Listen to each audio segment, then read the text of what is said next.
Il a traversé les siècles. On l'appelle le livre des livres. La Bible, le livre le plus lu au monde. Depuis les premiers textes au 1er siècle après Jésus-Christ, la couverture et la langue ont un peu changé mais le succès est toujours le même. Elle a été écrite sur plus de 1600 ans, de 1500 avant Jésus-Christ à l'année 100 de notre ère à travers 3 continents, l'Afrique, l'Asie et l'Europe. Elle a été écrite en 3 langues par plus de 40 auteurs en araméen, en hébreu et en grec. Traduite dans plus de 2300 langues, elle est composée de 66 livres dont 39 dans l'Ancien Testament et 27 dans le Nouveau Testament. Elle est historiquement attestée par près de 13 000 manuscrits. Sur 6408 versets prophétiques, 3268 se sont déjà réalisés. La Bible fut le premier livre imprimé par Gutenberg, inventeur de l'imprimerie, en 1456. C'est le livre le plus vendu au monde, 20 millions par année. Pourtant elle a un thème principal, l'amour de Dieu pour l'humanité. Coïncidence ou inspiration, les mathématiques confirment l'existence de Dieu.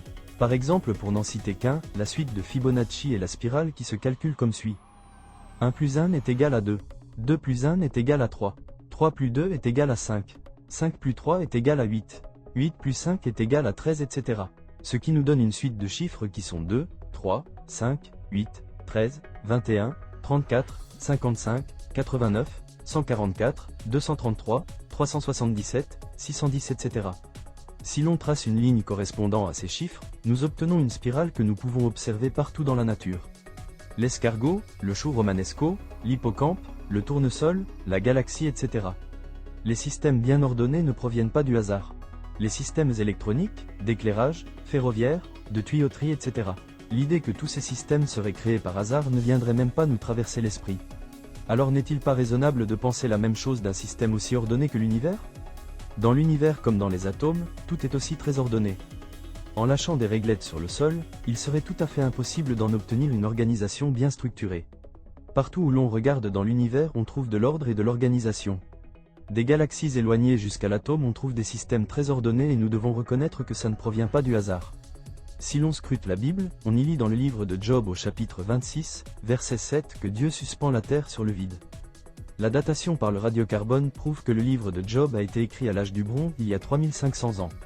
En 1687, Isaac Newton a découvert la loi de la gravitation universelle en prouvant que la Terre flotte dans l'espace.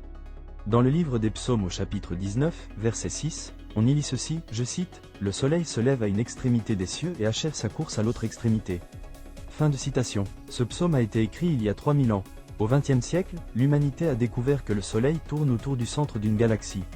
L'astronome Bertil Lindblad a prouvé que le soleil tourne à une vitesse de 250 km/s. Dans Job 28 verset 5 on y lit ceci, « La terre d'où sort le pain est bouleversée par ses entrailles comme par le feu. » Découverte du noyau interne de la Terre en 1936. Cela était considéré comme absurde jusqu'au 19e siècle. Et maintenant pour terminer je vais lire encore ces 2 versets extraordinaires dans le livre de Job au chapitre 36, les versets 27 et 28 concernant le cycle de l'eau découvert au XVIe siècle seulement. Je cite, « Dieu est grand mais sa grandeur nous échappe. Il attire à lui les gouttes d'eau, il les réduit en vapeur et forme la pluie.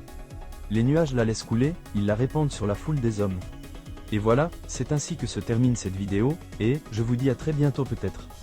A plus dans le bus.